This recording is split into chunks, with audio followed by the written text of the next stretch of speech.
Deus colocou no meu coração um sentimento de ministrar ainda nessa temática de conversando sobre o Evangelho, uma conversa sobre o Evangelho. Não quero sair dessa temática que o pastor Alexandre tem trazido a nós nas últimas semanas.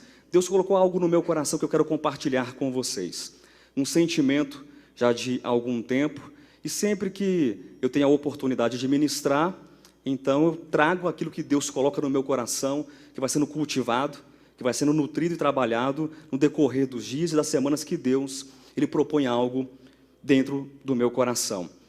É um tema que eu posso dizer que é um dos temas mais importantes das Escrituras. É um dos temas mais importantes da fé cristã.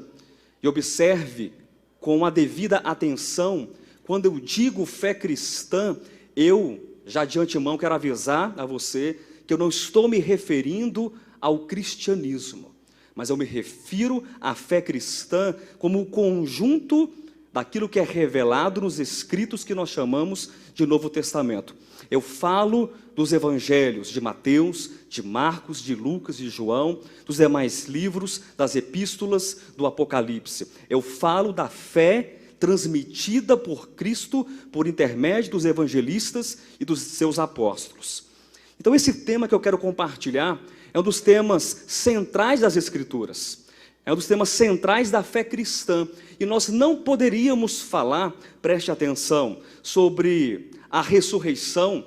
Nós não poderíamos falar sobre o nascimento da igreja, sobre o nascimento do novo homem, sobre a vitória de Cristo ressurreto, se nós não falássemos desse tema. Porque afinal, esse tema, ele é o tema que prepara, que antecede a própria ressurreição. Então os irmãos já devem saber do que eu estou falando.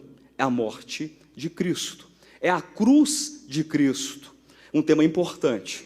Pastor, mas será que realmente, pastor Josué, é necessário que o senhor venha falar sobre um tema tão conhecido, um tema, entre aspas, tão batido, e para outros, com aspas sobre as aspas, tão banal?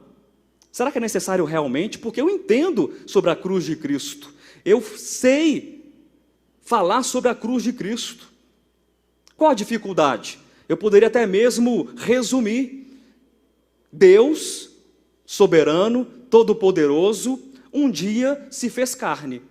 Ele andou entre os homens, teve um viver humano perfeito e correto, e aos 30 anos de idade, ele toma para si alguns discípulos, e ele tem um ministério de 3 anos e meio, e esse Deus encarnado, ele vai até a cruz, ele é levado até a cruz, ele morre, ele fica 3 dias e 3 noites no coração da terra, e ele ressuscita ao 3º dia, e ele está agora à destra de Deus, Todo-Poderoso Pai. Simples assim. Alguma dificuldade? Nenhuma dificuldade. Todo cristão, já na sua tenra idade de formação, como alguém chamado por Deus, saberia pontuar, saberia descrever aquilo que eu acabei de falar.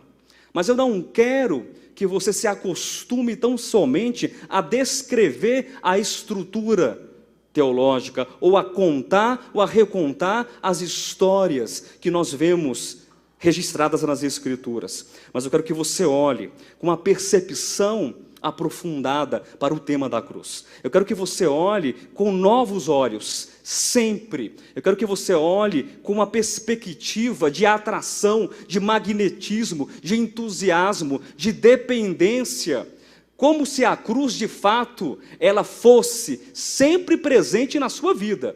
Pastor, como se fosse, porque nem sempre ela é presente, nem sempre ela é atuante, não por falha de Deus, mas por minha falha, porque o meu coração tende a se distanciar de Cristo, o meu coração tende a se distanciar da cruz de Cristo.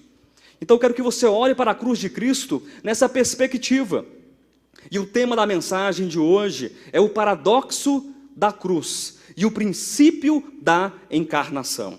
Você entendeu o tema?